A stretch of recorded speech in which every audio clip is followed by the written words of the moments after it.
নলবাৰীত অগপৰ দলীয় সাংগঠনিক সভা 2026 বিধানসভা নিৰ্বাচন। নলবাৰীত অগপৰ প্ৰাৰ্থিত্ব সন্দৰ্ভত আলোচনা। আঞ্চলিকতাবাদৰ দুৰ্গস্বৰূপ নলবাৰীত 2026 নিৰ্বাচনক লৈ অগপ সাজু। এই মন্তব্য দিলীপ কুমাৰ দাস। অসম গণ পৰিষদ দল নলবাৰী দুৰ্গস্বৰূপ সকলো ৰাইজ আপোনালোকে আজি দেখিছে এই সুৰীয়াতলী ৰাইজ কেনেকৈ ওলাই আহিছে। এইকাৰণে ওলাই আহিছে যে অসম গণ পৰিষদ দলৰ প্ৰতি মানুহৰ আনুগত্য আছে, মানুহৰ বিশ্বাস আছে। 5 শতাধিক লোকৰ উপস্থিতিত সভাত বিভিন্ন দল সংগঠনৰ লোকৰ অগপ দলত যোগদান। সম্প্ৰতি চলি থকা দালাল ৰাজ বন্ধ কৰিবলৈ আঞ্চলিকতাবাদক শক্তিশালী কৰিব লাগিব। এই মন্তব্য আনন্দ ৰাজবংশীৰ।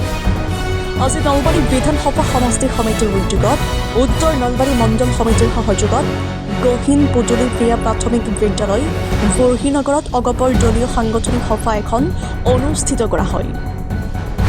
আগন্তুক 2026 বিধানসভা নিৰ্বাচনত প্ৰাৰ্থিত্ব সন্দৰ্ভত বিশদভাৱে আলোচনা কৰিবলৈ অনুষ্ঠিত কৰা হয় সভাখন।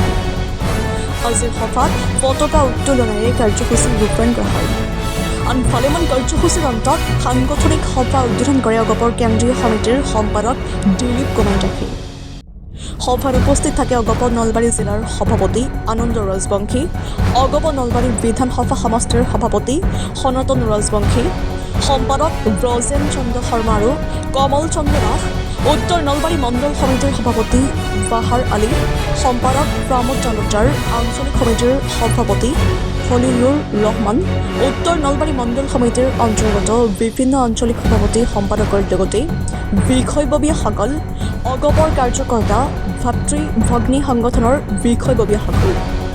প্ৰায় 5 শতাধিক লোকৰ উপস্থিতিত অনুষ্ঠিত আজিৰ বৈঠকত কেইবাটাও গুৰুত্বপূৰ্ণ বিষয়ৰ ওপৰত আলোকপাত কৰা হয়। যাৰ ভিতৰত সাংগঠনিক ভেটি শক্তিশালী কৰি তোলাৰ বাবে দৃঢ় প্ৰতিজ্ঞ হয়। সভাত সভাপতি আনন্দ ৰাজবংশীয়ে উল্লেখ কৰে যে সম্প্ৰতি চলি অহা দালাল ৰাজ বন্ধ কৰিবলৈ হ'লে আঞ্চলিকতাবাদ অগপক শক্তিশালী কৰি তুলিব লাগিব।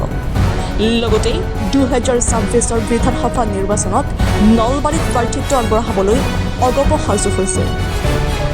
একেদৰে অগপ নলবাৰী বিধানসভা সমষ্টিৰ সভাপতি সনাতন ৰাজবংশীয়েও নলবাৰীত আগন্তুক নিৰ্বাচনত অগপই প্ৰাৰ্থিত্ব বিচাৰি দাবী জনাব বুলি মত পোষণ কৰে। ইয়াৰ পিছত উপস্থিত অগপৰ ভাতৃ ভগ্নী পৰিষদ তথা কৰ্মকৰ্তাসকলে আগন্তুক বিধানসভা নিৰ্বাচনত নলবাৰীত অগপৰ প্ৰাৰ্থিত্ব লাগিব বুলি দাবী জনায়। উল্লেখ্য যে ৰাইজৰ মুখে মুখে প্ৰচলন হোৱা আগন্তুক নিৰ্বাচনত নলবাৰী সমষ্টিত যুৱ নেতা দিলীপ দাসৰ প্ৰাৰ্থিত্ব সন্দৰ্ভত সাংবাদিকে কৰা প্ৰশ্নত যুৱ নেতাগৰাকীয়ে উল্লেখ কৰে যে আঞ্চলিকতাবাদৰ দুৰ্গস্বৰূপ নলবাৰীত আগন্তুক নিৰ্বাচনৰ বাবে অগপই প্ৰতিদ্বন্দ্বিতা আগবঢ়াবলৈ সাজু আছে। লগতে উল্লেখ কৰে যে দলৰ শীৰ্ষ নেতৃত্বই যি দায়িত্ব দিয়ে এই দায়িত্ব ল'বলৈ সদায় সাজু আৰু কয় যে সদায় ৰাইজৰ মৰম আশীৰ্বাদ লাগে। হয়, আজি আমাৰ অসম গণ পৰিষদ দল নলবাৰী জিলাৰ কাৰণে এটি গৌৰৱৰ দিন। সেইকাৰণে গৌৰৱৰ দিন বুলি ক'বলৈ গৈছোঁ মই যে এখন আমাৰ আজি সাংগঠনিক সভা আমাৰ এই সৰিয়াতলীত অনুষ্ঠিত হৈছিলে। এই সভাখনত আপোনালোকে দেখিছে লকৰ নহৈছে, প্ৰায় হাজাৰৰো অধিক আজি আমাৰ অসম গণ পৰিষদ দলৰ দলীয় কৰ্মকৰ্তাসকল আহিছে। এখন আমাৰ উত্তৰ নলবাৰীৰ এখন সাধাৰণ সভা, সাংগঠনিক সভা, যিখন সভা এখন আঞ্চলিকৰ সভা। ইয়াতে হাজাৰৰ অধিক আজি আমাৰ ৰাইজ ওলাই আহিছে। কিয় ওলাই আহিছে? যে অসম গণ পৰিষদ দলৰ প্ৰতি নলবাৰী জিলাৰ সকলোৱে ভাল পায়, দলৰ কৰ্মকৰ্তাসকলে ভাল পায়। আৰু আপোনালোকে দেখিছে আজি কেইবাগৰাকীও ভাৰতীয় জনতা পাৰ্টি আৰু ভাৰতীয় কংগ্ৰেছৰ দলীয় সদস্য কৰ্মকৰ্তাসকলে আহি অসম গণ পৰিষদ দলৰ প্ৰতি আনুগত্য প্ৰকাশ কৰি যোগদান কৰিছে। ইয়াতকৈ সৌভাগ্যৰ দিন আৰু কি হ'ব পাৰে? এইটোৱে মই আজি ক'ব বিচাৰিছোঁ। আৰু আপোনালোকে নিজেই স্বচক্ষে দেখিছে কিমান মানুহ হৈছে, আপোনালোকে উপলব্ধি কৰে। ইয়াতকৈ আৰু ভাল দিন আমাৰ অসম গণ পৰিষদ দলৰ কাৰণে কি হ'ব পাৰে? আৰু সকলোৱে আজি একেমুখে কৈছে আহি থকা নিৰ্বাচনত 2026 যি নিৰ্বাচন হ'ব অসম গণ পৰিষদ দলৰ হাতীৰ প্ৰতীকত নিৰ্বাচন অৱতীৰ্ণ হ'ব বুলি আজি জিলাৰ সভাপতিয়ে এটি আপোনালোকৰ ওচৰত ঘোষণা কৰিছে। আৰু লগতে ক'ব বিচাৰিছে তেখেতে বিভিন্ন কথা আপোনালোকে লিপিবদ্ধ কৰিছে, আপোনালোকে ৰেকৰ্ডিং কৰিছে, আপোনালোকে দেখিছে। এইটোৱে মই ক'ব বিচাৰিছোঁ। এটা সময়ত অসমৰ ভেটি বুলি কোৱা হৈছিল নলবাৰী সমষ্টিটো, তেনে পৰিপ্ৰেক্ষিতত এইবুলি আপোনালোকে টিকেট নিশ্চয় বিচাৰিব। হয়, আমি অসম গণ পৰিষদ দল নলবাৰী দুৰ্গস্বৰূপ সকলো ৰাইজ আপোনালোকে আজি দেখিছে এই সুৰীয়াতলী ৰাইজ কেনেকৈ ওলাই আহিছে। এইকাৰণে ওলাই আহিছে যে অসম গণ পৰিষদ দলৰ প্ৰতি মানুহৰ আনুগত্য আছে, মানুহৰ বিশ্বাস আছে, আস্থা আছে।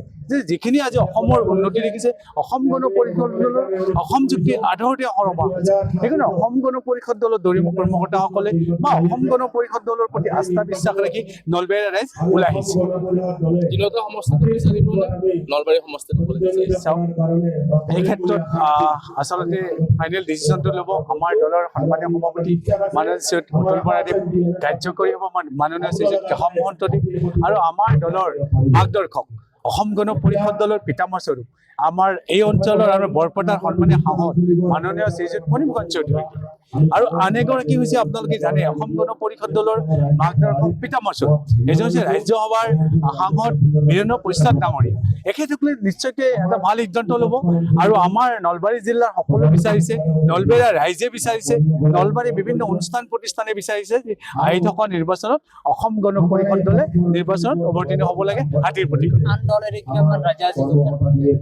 প্ৰায় 20 জনৰ অধিক আমি আহি আছে আপোনালোকে দেখিছে চাওক কেনেকৈ মানুহ আহি আছে যোগদান কৰিবলৈ কিন্তু আমাৰ যি যোগদান কাৰ্যসূচী নাছিলে আমাৰ এখন সাংগঠনিক সভা আছিলে যিখন সভাত আমাৰ 5খন আঞ্চলিকৰ সভাপতি সম্পাদক বুথৰ সভাপতি সম্পাদকসকল আৰু সমষ্টি সমিতিৰ সভাপতি আৰু ছেক্ৰেটাৰী মাত্ৰ এইখিনি মানুহ লৈহে আমি এখন সাংগঠনিক সভা কৰিছিলোঁ কিন্তু আজি কাশিমপুৰবাসী ৰাইজ ওলাই আহিছে আমিতো মানা কৰিব নোৱাৰোঁ দলটোক ভাল পাই ওলাই আহিছে যোগদান কৰিবলৈ আহিছে আমিতো মানা কৰিব নোৱাৰোঁ সেইকাৰণে আমি যোগদান কৰিবলৈ দিলোঁ আৰু পৰৱৰ্তী দিনত অধিক প্ৰায় 5,000ৰ অধিক অসম গণ পৰিষদ দলৰ প্ৰতি আস্থা আৰু বিশ্বাস থাকি বিভিন্ন ৰাজনৈতিক দলৰ ভাৰতীয় জনতা পাৰ্টি ভাৰতীয় কংগ্ৰেছ বা অন্যান্য দলৰ জাতীয় পৰিষদ ৰাইজৰ দল CPI আদিকে ধৰি নলবাৰীৰ প্ৰায় 5,000ৰ অধিক মানুহে আমাৰ লগত যোগাযোগ কৰি আছে সকলোৱে একেদিনে আমাৰ দলৰ সন্মানীয় সভাপতি আমাৰ দলৰ মাৰ্গদৰ্শকসকল যেতিয়া আহিব তেতিয়া আমি একেলগে যোগদান কৰাই আপোনালোকে দেখিব আপোনালোকে নিউজ কৰিব পাৰিব আৰু ব্ৰেকিং নিউজ কৰিব পাৰিব